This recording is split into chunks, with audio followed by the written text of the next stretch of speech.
আজ আমি দ্বাদশ শ্রেণীর স্ট্রং রুটস গল্পের একটি অত্যন্ত গুরুত্বপূর্ণ কোশ্চেন নিয়ে এসেছি, যেটা এবার উচ্চ মাধ্যমিক পরীক্ষায় আসার সম্ভাবনা 100%। তা চলো দেখে নেওয়া যাক কোশ্চেনটা কি। What picture of communal harmony do you find in the essay strong roots? এটার মান হচ্ছে 6 নম্বরের একটা কোশ্চেন। এটা খুব ইম্পর্টেন্ট, এবার আসবে বলে ভাবা যাচ্ছে। যে স্ট্রং রুটস গল্পে তোমরা কি ধরনের সাম্প্রদায়িক সম্প্রীতির চিত্র পাও, এই ছিল সেই কোশ্চেনটা। তাহলে এই কোশ্চেনটার উত্তরটা আমরা কিভাবে পেতে পারি?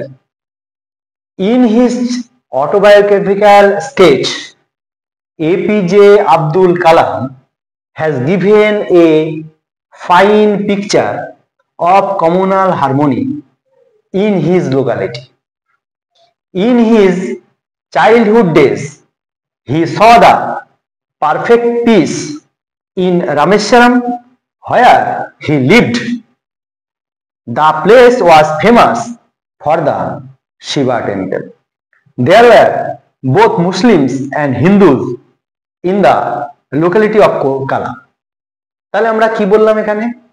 এখন এরপরে আছে যে এপিজে আব্দুল কালামের আত্মজীবনীমূলক প্রবন্ধ স্ট্রং রুটসে লেখক তার এলাকার সুন্দর সাম্প্রদায়িক সম্প্রীতির একটি চিত্র তুলে ধরেছেন।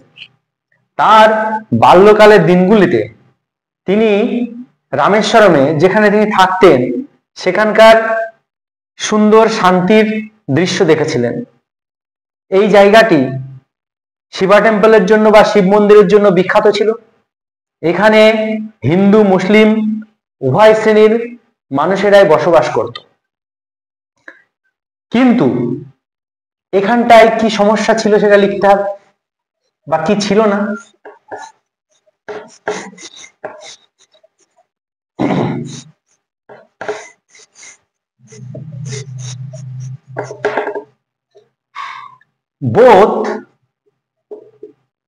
both the Muslims and Hindus lived in Rameswaram.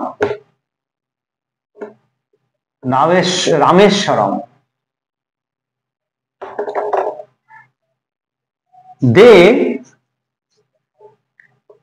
lived happily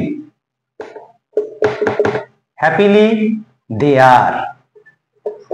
তাহলে আমরা বলছি যে মুসলিম এবং হিন্দু উভয় সম্প্রদায়ের মানুষই রামেশ্বরমে থাকতেন। তারা শান্তিতে ওখানে বসবাস করতেন। এবার লিখবো যদিও the number of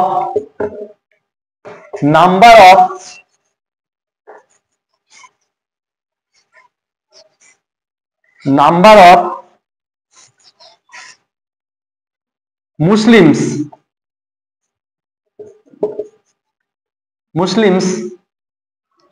was high in the locality,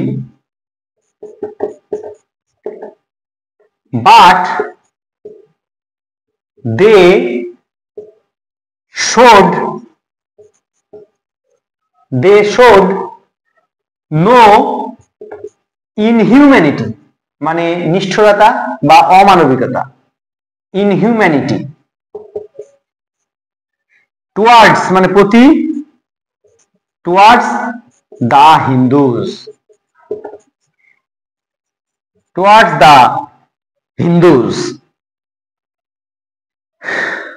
তাহলে এবার আমরা কি লিখবো? হিন্দুদের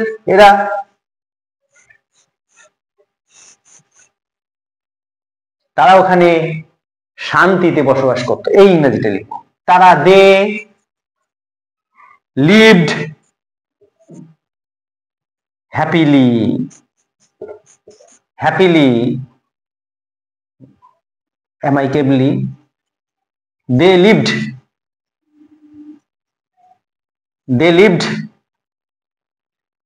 in a perfect harmony.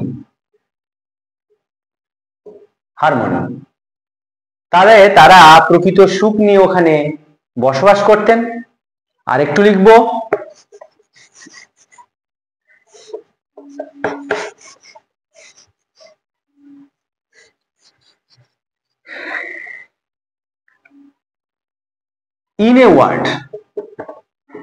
in a word there was no communal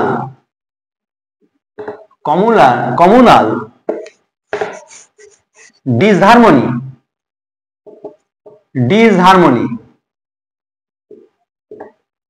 in the